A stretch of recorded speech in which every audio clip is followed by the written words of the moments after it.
tittle somewhere. Unfortunately, I don't, but thank you, Mr. Chairman, for convening this hearing. Today's hearing on voter suppression and continuing threats to democracy comes at a critical point in our history.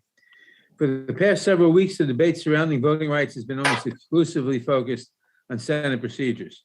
Yet it is critical to remember that while the Senate negotiates changes to its procedures, states like Georgia, Texas, North Carolina, and Ohio continue their assault on democracy.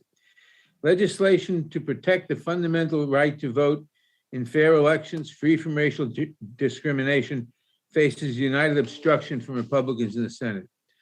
Ironically, they are so intent on blocking legislation to strengthen our democracy that they will not even permit the vote, the most basic democratic act, the majority vote. This disregard for core small d democratic values no longer surprises many of us. But until relatively recently, both parties shared a commitment to supporting the Voting Rights Act.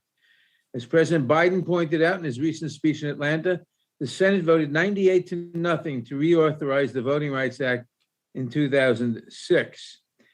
And then Chair of the subcommittee, Steve Chabot, and I presided over hundreds of hours of hearings to make the record.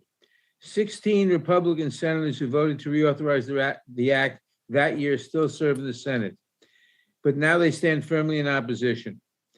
Here in the House, Mr. Chabot and I joined our former chairman, Jim Sensenbrenner, and ranking member, John Conyers, to lead efforts to pass this 2006 reauthorization overwhelmingly by a vote of 390-33. President George W. Bush signed it into law. Sadly, that seems like ancient history now.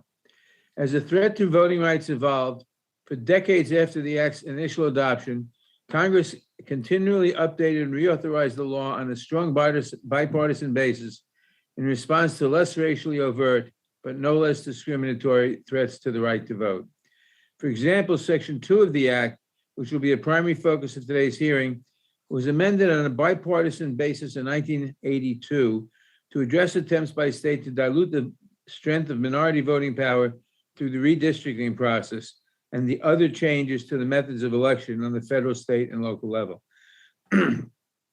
As we will hear from our witnesses today, vote dilution efforts remain a critical threat to our democracy, as certain states seek to co-opt the redistricting process. These states' attempts to dilute the strength of votes cast by minority voters are even more alarming in light of efforts by Republican state and local officials to manipulate the composition of local election boards or otherwise change laws related to the administration of elections.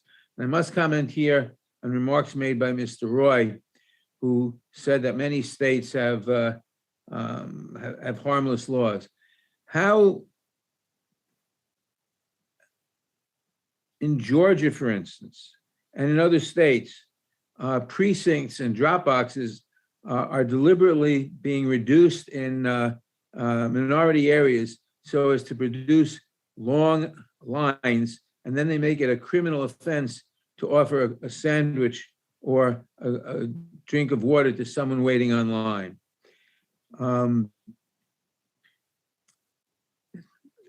Gerrymandering is justified as political rather than racial gerrymandering.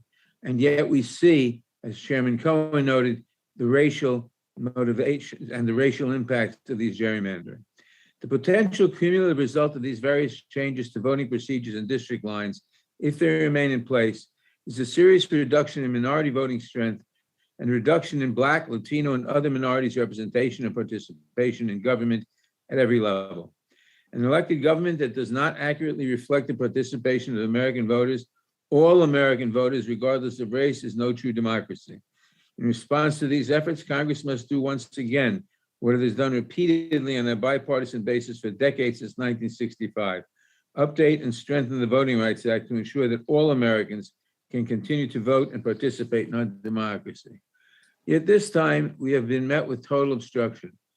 The problem is not one senator from West Virginia.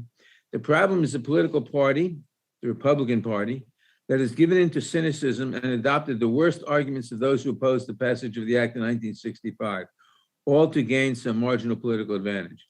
Michael Carvin, representing the Arizona Republican Party in the Supreme Court, gave away the game when he boldly admitted this position in open court.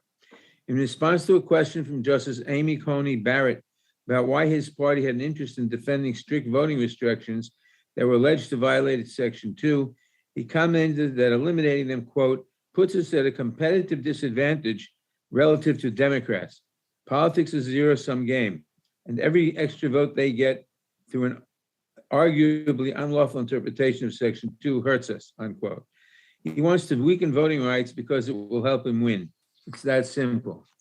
If we are to remain a true democracy, we must resist attempts to poison our election machinery with partisan interests that disenfranchise minority voters. And we must stop attempts by states to deny or dilute the votes of Americans because of their ethnicity or skin color. Our Constitution and our values command no less. I look forward to hearing from our witnesses, and I yield back the balance of my time.